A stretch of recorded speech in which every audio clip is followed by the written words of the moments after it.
하나님의 말씀은 열왕기하 23장 31절서부터 37절까지의 말씀입니다. 여호아하스가 왕이 될 때의 나이가 23세라 예루살렘에서 석 달간 다스리니라. 그의 어머니의 이름은 하무다리요 림나 예레미야의 딸이더라. 여호아하스가 그의 조상들의 모든 행위대로 여호와 보시기에 악을 행하였더니 바로 느고가 그를 하맛 땅 라블라에 가두어 예루살렘에서 왕이 되지 못하게 하고 또 그 나라로 은 100달란트와 금 1달란트를 벌금으로 내게 하고 바로 느고가 요시야의 아들 엘리야김을 그의 아버지 요시야를 대신하여 왕으로 삼고 그의 이름을 고쳐 여호야김이라 하고 여호아하스는 애굽으로 잡아갔더니 그가 거기서 죽으니라. 여호야김이 은과 금을 바로에게 주니라. 그가 바로 느고의 명령대로 그에게 그 돈을 주기 위하여 나라에 부과하되 백성들 각 사람들의 심대로 액수를 정하고 은금을 징수하였더라. 여호야김이 왕이 될 때의 나이가 25세라 예루살렘에서 11년간 다스리니라. 그의 어머니의 이름은 스비다라 루마 부다의 딸이더라. 여호야김이 그의 조상들이 행한 모든 일을 따라서 여호와 보시기에 악을 행하였더라. 아멘. 오늘 말씀의 본문을 전하기 위해서는 먼저 이 두 아들의 아버지에 대한 이야기를 조금 해야 되겠습니다. 이들의 그 아버지는 요시야 왕입니다. 겨우 8살밖에 되지 않은 왕위에 올랐지만 그럼에도 불구하고 그는 선왕이 되었습니다. 열왕기하 22장 2절에 보게 되면 요시야가 여호와 보시기에 정직히 행하여 그의 조상 다윗의 모든 길로 행하고 좌우로 치우치지 아니하였다라고 말씀하고 있습니다. 요시야의 왕은 온전한 하나님을 경외하는 사람이었습니다. 요시야는 예루살렘 성전이 퇴락한 것을 보고 성전을 보수할 것을 결심합니다.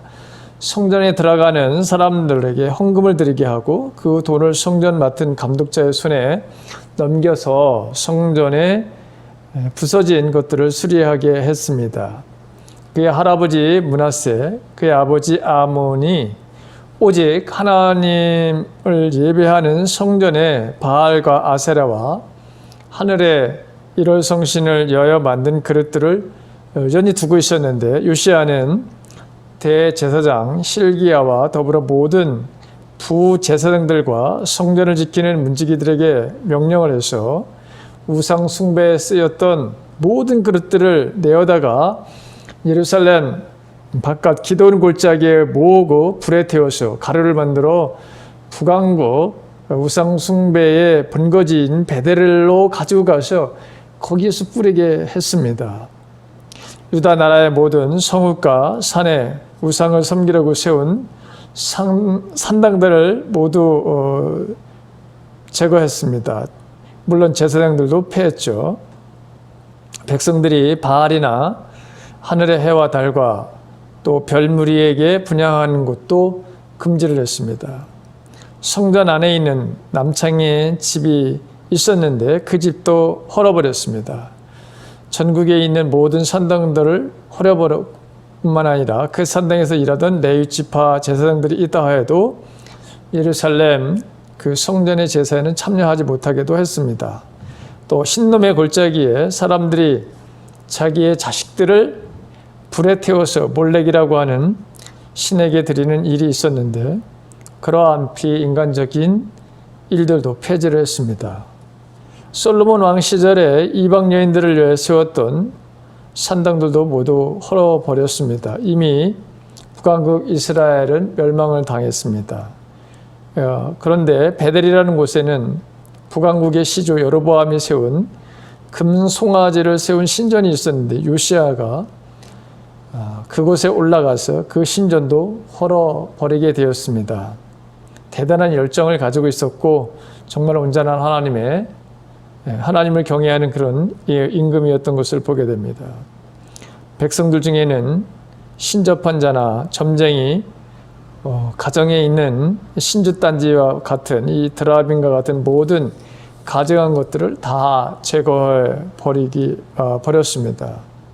이 드라빔은 이방 종교의 영향을 받아 그 당시 민간에게 널리 퍼져 있던 것인데 오랫동안 내려오던 이 드라빔도 다 없애버렸습니다. 이러한 결단은 요시야가 정말 하나님을 온전히 섬기는 왕이었던 것을 우리가 보게 됩니다.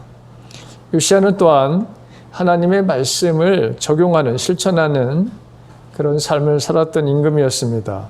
성전을 보수하던 보수하던 중에 제사장이 성전 안에서 율법책을 발견하게 되었습니다.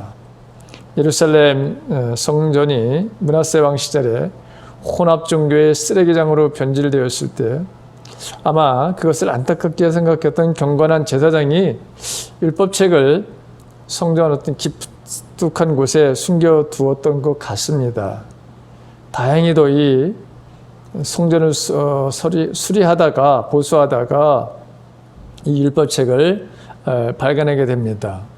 대제사장 실기야는 왕의 서기관 사반에게 그 율법책을 주었고 사반이 먼저 그 율법책을 읽어봅니다. 그리고 요시야 왕의 앞에 그 율법책을 낭독을 하죠. 그때 요시야 왕은 자신의 옷을 찢습니다. 그리고 그 신하들에게 말을 합니다. 우리 민족이 이 책의 말씀을 듣지 아니했기 때문에 이런 진노가 우리에게 있다고 또 크다고 그렇게 말하면서 이 요시야 왕은 신하들을 여선지자 훌다에게 보내서 하나님의 뜻을 알아오라고 그렇게 요청도 합니다. 훌다를 통해서 주신 하나님의 말씀이 어떤 말씀이었냐면 내가 듣고 마음이 부드러워져서 여호와 곧 내 앞에서 겸비하여 옷을 찢고 통곡하였으므로 나도 내 말을 들었노라. 그러므로 보라 내가 너로 너희 조상들에게 돌아가서 평안히 묘실에 들어가게 하리라. 내가 이곳에 내리는 모든 재앙을 내 눈이 보지 못하리라. 즉 하나님께서 이스라엘을 유다 특히 이 유다를 벌을 주시려고 했는데 그런데 이 요시야 왕은 자신의 옷을 찢으면서 하나님 앞에 그가 통곡을 했죠. 그래서 하나님께서는 내가 사는 동안에는 내가 통치하는 곳에는 이 모든 재앙을 내가 보지 않게 해주시겠다 이런 약속을 해주신 것을 보게 됩니다. 그리고 또한 그는 유월절을 철저하게 지킨 왕이었습니다. 민족의 최대의 절기이면서도 옛날 그 사사 시대부터 여러 왕들이 통치하던 시대에도 전 민족적으로 이 유월절을 잘 지키지 못했는데 하나님의 말씀에 유월절을 지키라고 하셨기 때문에 전 민족적으로 유월절을 성대하게 지켰습니다. 이것은 왕이 하나님의 말씀을 정말 순종하는 그리고 하나님 말씀에 순종하는 삶을 살았다고 하는 것을 보여주는 것이죠. 그래서 성경은 이 말씀을 뭐라고 표현하냐면 이는 대제사장 실기야가 여호와의 성전에서 발견한 책에 기록된 율법의 말씀을 이루려 함이라 이렇게 기록하고 있는 것을 보게 됩니다.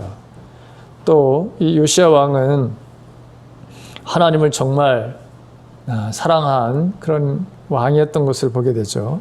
자신과 백성들을 하나님으로 하나님 앞으로 온전히 바로 돌이킨 그런 왕이었습니다. 성경에 보게 되면 요시야와 같이 마음을 다하며 뜻을 다하며 힘을 다하며 모세의 모든 율법을 따라 여호와께로 돌이킨 왕은 요시야 전에도 없었고 후에도 그와 같은 자가 없었느니라 이렇게 기록하고 있습니다. 다윗과 시스기야, 이 요시야 이런 그 왕들은 하나님을 정말로 사랑했던 그런 왕이었습니다. 이렇게 하나님을 사랑하고 하나님의 이렇게 사랑했던 왕들은 모두가 그 시대에는 정치적으로 안정되었고 국가는 번영을 할 수 있었습니다. 그것이 하나님께서 내려주신 복이었기 때문입니다. 그런데 우리가 이렇게 요시야 왕을 보게 되면 하나님을 온전하게 이렇게 경외하는 왕이었는데 그런데 요시야 왕이 갑작스럽게 여러분 죽게 되는 일을 우리가 보게 됩니다. 왜 하나님은 이런 요시야를 죽게 그렇게 하셨을까? 오늘 바로 누구가 사자를 보내서 하나님께서 하시는 일이라고 설명을 하면서 내가 하는 일을 방해하지 말라고 그렇게 말을 하죠. 어쩌면 이때 요시야는 이 이집트 왕 이 바로 누구가 하나님의 소리를 들을 수 있는 것에 대해서 의심했을 수도 있습니다. 그래서 무시할 수 있었던 것 같습니다. 왜냐하면 아니 지금 적국에 이집트 왕이라고 하는 하나님을 섬기는 그런 왕이 아닌데 하필이면 왜 이 이집트 왕 바로 누구를 통해서 나에게 하나님의 말씀을 듣게 하실까? 내가 직접적으로 아니면 우리 가운데 이런 선지자들이 있는데 왜 하나님은 이 이집트 왕인 바로 누구를 통해서 하나님의 말씀을 듣게 하실까? 그리고 또 들을 일도 없다는 그런 생각을 가졌는지도 모릅니다. 근데 그의 죽음은 사실은 내가 할 수 있다는 어떤 자신감과 교만함 때문이었던 것을 우리가 보게 됩니다. 성경은 하나님의 입으로부터 나온 누구의 말을 듣지 않았기 때문에 죽었다고 이렇게 분명하게 설명하고 있습니다. 하나님께서 요시야가 한 일로 이렇게 무섭게 징벌을 하시는데 이제 그가 구체적으로 한 일들을 한번 보겠습니다. 요시야는 아수르가 회상하는 것을 막아야 되겠다고 그렇게 아주 강한 신념을 가졌습니다. 그래서 그는 이집트 군대와의 싸움에 그가 출전을 하게 된 것이죠. 왜냐하면 선대왕들을 무수히 괴롭혔던 그 나라가 바로 아시리아였습니다. 근데 이 아시리아가 다시 이 이집트랑 결합을 해서 그가 다시 이집트의 힘에 의해서 다시 회복되는 것, 이것을 생각하면 아니다는 생각을 여러분 가졌죠. 그래서 이집트 군대와의 싸움을 하게 되었던 것입니다. 자, 아수르가 이렇게 그런데 쇠약해진 것은 이게 누구로부터 여러분 출발하게 되었습니까? 히스기야 왕 시대에는 가는 곳마다 다른 나라를 무너뜨린 이 아수르는 유다의 백성들에게 와서 유다를 무너뜨리겠다고 큰 소리를 쳤습니다. 포위를 하고 그리고 항복을 하라고. 그런데 밤에 여호와의 사자가 나와서 아수르 군사들을 전멸시키죠. 18만 5천 명을 완전히 하루아침에 다 전사를 시키는 것을 보게 됩니다. 그리고 니느웨로 귀경한 아수르 왕 사네립은 신복들에 의해서 암살을 당하고 말았습니다. 열왕기하 19장에 나오는 말씀이죠. 자, 이렇게 아수르의 세력이 점점 쇠약해져 가는데 유다의 그 어떤 왕도 그 일에 기여한 사람이 없었습니다. 왜냐하면 하나님께서 아수르의 힘을 미약하게 만드셨기 때문입니다. 하나님께서 아수르가 회복하는 것을 어떻게 하든지 자신이 해야 되겠다고 하는, 자신이 이것을 저지해야 되겠다고 하는 판단을 했고 이것을 실행에 옮긴 요시야를 하나님께서 선하게 보시지 않았다고 하는 것이죠. 여러분은 하나님으로부터 극찬을 받은 이 선한 왕, 유다의 바로 여호사밧, 히스기야, 그 요시야 이런 왕들을 우리는 잘 기억하고 있습니다. 그 중에서 여호사밧 한번 보실까요? 여호사밧은 유다가 감당해내지 못할 전쟁이 일어나죠. 그때 백성들에게 이 여호사밧 왕은 금식을 하라 이렇게 명령을 합니다. 그러자 하나님께서 이 전쟁은 나에게 속한 것이다. 이 전쟁에서 반드시 너희들을 이기게 하시겠다. 이렇게 말씀하시면서 하나님께서 요구하신 것이 뭐냐면 사람들에게 거룩한 예복을 입고 찬송을 하라. 이렇게 말씀을 하시죠. 전쟁에 나가는 사람들에게, 그 앞장선 사람들에게 거룩한 예복을 입고 하나님을 찬송하라. 이 말씀에 순종한 여호사밧은 정말 전쟁에서 크게 이기게 됩니다. 그래서 그는 부귀와 영광이 그에게 넘치게 됩니다. 그런데 역대하 18장 1절에 보게 되면 세번역에 이렇게 말하고 있습니다.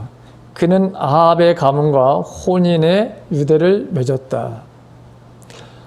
하나님의 전적인 은혜로 말미암아 부귀와 영화를 누렸던 이 여호사밧은 이것을 오랫동안 누리고자 해서 북이스라엘 이 아합 가문과 결혼이라고 하는 것을 통해서 유대를 맺습니다.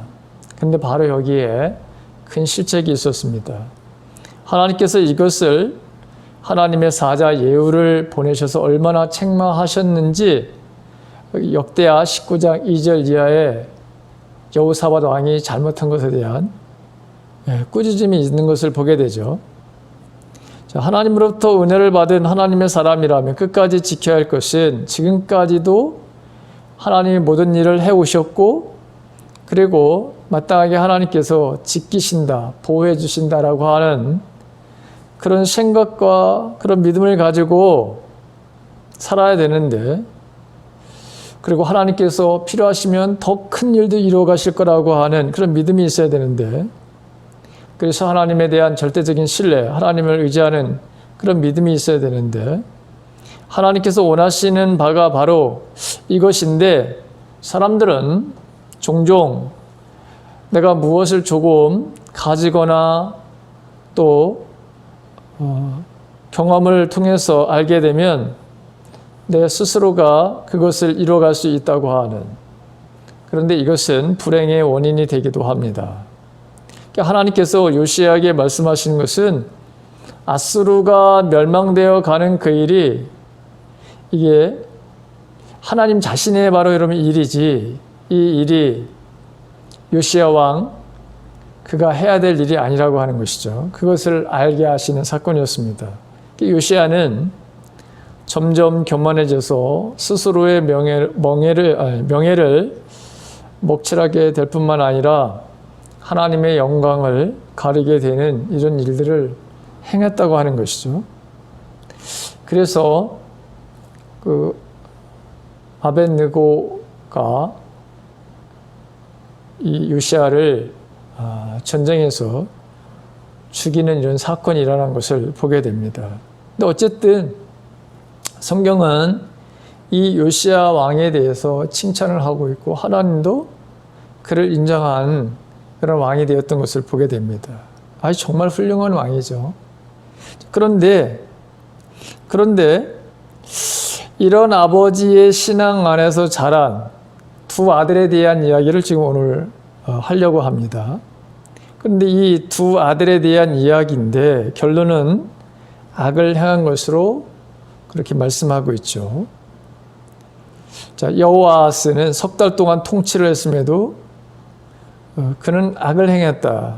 그리고 그는 이집트의 포로로 잡혀가서 그곳에서 죽었다라고 하는 것이고, 그 뒤를 이어서 이 큰아들 여호야김은 11년간 통치를 했지만 역시 이집트에게 조공을 바치는 일을 했고 그도 악을 행했다고 말씀하고 있습니다. 이 말씀을 통해서 우리가 신앙의 유산이 얼마나 중요한지를 알게 됩니다. 부모는 자녀에게 부와 명예를 물려주기보다는 자녀들이 하나님을 경외하는 삶을 살도록 세심히 교육을 해야 합니다. 오늘 본문에 보게 되면 이 요시야 왕이 어떻게 했는지는 전혀 알 수 없습니다. 그런데 이 두 아들이 여호와의 보시기에 악을 행함으로 그의 인생이 참으로 불행했던 것을 보게 되죠. 혹시 이 요시야 왕은 이 자녀들에 대한 교육에 소홀함이 좀 있지는 않았는가, 그런 생각을 해보게 됩니다. 그래서 우리는 자녀들에게 부와 명예를 물려주기보다는 자녀들이 하나님을 경외하는 삶을 살도록 세심한 교육을 해야 됩니다. 때로는 자녀들이 고난도 부족함도 경험하게 하고 또 자신의 행동에 대한 책임감을 지게 하는 이런 삶을 살게 해야 합니다. 물질의 풍족이 오히려 자녀들과 본인들의 타락을 가져오기도 하는데 그런 일들이 종종 우리들 신앙생활하는 많은 사람들 가운데서 이런 것들을 많이 우리가 보게 됩니다. 우리는 자녀들이 공부만 잘하기를 바라면 그들을 잘못 양육할 수가 있습니다. 신앙은 형편이 없어도 자녀가 공부를 잘하면 안심하는 것은 그들의 장래를 망하게 할 수도 있습니다. 자녀들과의 소중한 시간을 돈으로 해결하려고 해서도 안 됩니다. 바쁘다는 핑계로 아이들과의 관계를 소홀히 하지 않기를 바랍니다.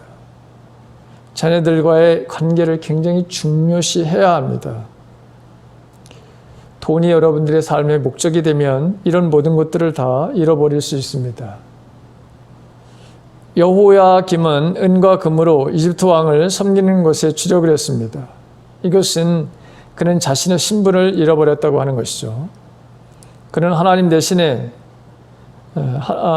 대신 자신에게 주어진 역할을 잃어버린 것입니다. 자신의 삶은 육적으로는 왕의 명예를 지키며 살았지만 본인과 백성들의 삶에는 평안이 없었습니다. 11년간이라고 하는 긴 세월이 그에게 주어졌지만 그는 하나님께로 돌이키는 아버지 요시야와 같은 삶을 살지 않았습니다. 우리도 우리 자신의 역할을 잃어버리면 안 됩니다. 우리는 때로는 부모로서의 역할, 자식으로서의 역할, 리더로서의 역할, 섬기는 자로서의 역할이 있습니다. 그 역할을 충성되게 행하시는 저와 여러분들의 삶이 되시기를 간절히 바랍니다. 또한 우리는 때때로 어쩔 수 없는 상황이라고 그래서 현실과 타협을 하며 살 때가 있습니다. 왜냐하면 돌이키는 삶은 불편을 감수하기 때문이고 고통이 따르기 때문에 현실과 타협을 할 때가 있습니다.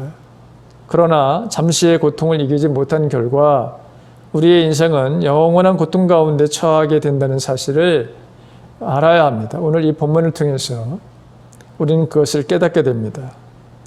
또 한 가지 이 본문을 통해서 우리가 깨달아야 할 것은 우리는 하나님, 즉 성령의 지배와 인도와 다스림을 받느냐 아니면 사단의 종으로 사느냐 하는 것을 날마다 우리가 하나님의 말씀으로 결단을 해야 한다는 것이죠. 악한 일을 한 결과 두 왕들은 애굽이라고 하는 악한 자의 지배를 받고 망하는 인생을 살았다고 하는 것이죠. 그들의 인생의 결론이 망함이었습니다. 근데 그 망함은 악을 행함으로 얻는 결과라고 하는 것이죠. 주님은 우리들에게 생명을 주실 뿐만 아니라 더 풍성함을 주시려고 오셨다고 말씀하셨습니다. 이 땅에서의 자유함과 세상을 다스림이 우리에게 주어진 하나님의 선물입니다. 우리는 주님 안에서 자유를 또 주님 안에서 기쁨과 평안을 누리며 살아야 하는 하나님의 말씀에 순종하며 살았던 요시야, 히스기야, 여호사밧 그 시대는 국가의 안정과 개인의 풍성함 그것을 누리는 시대였던 것을 보게 됩니다. 항상 세상 기준이 아닌 하나님의 절대적인 선의 기준으로 살아가야 그래야 우리는 이 땅에서 우리가 자유와 기쁨, 평안의 삶을 누릴 수 있다고 하는 것입니다. 그래서 우리는 상대적인 선이 아니라 하나님의 절대적인 선의 기준을 삼고 살아야 그래야 이 땅의 진정한 우리의 삶의 기쁨이 평안이 또 하나님이 주시는 이 복이 우리의 삶에 넘치게 된다고 하는 것입니다. 오늘 이 말씀을 듣는 우리들에게도 이러한 하나님이 주시는 생명의 삶이 풍성하기를 주님의 이름으로 간절히 축원합니다.